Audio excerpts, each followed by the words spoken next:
How to use trim function in Excel. Hello everyone, this is Sabrina here to help you today. So without any further ado, let's get right into the video.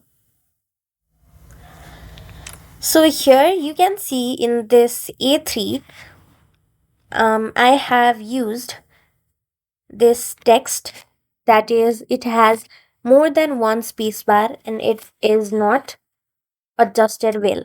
Now if you want to trim the spaces from this text and use only one spacebar, what you will have to do is simply use the trim function. In order to use it, all you have to do is type equal to, then trim. After that, select this text C2 and then close the bracket, hit enter. Now you can see this text is adjusted and only one spacebar between them is present. So that's it. Thank you for watching this video. Make sure to like, share and subscribe to our YouTube channel. If you got any questions, comment them down and I'll catch you in the next one.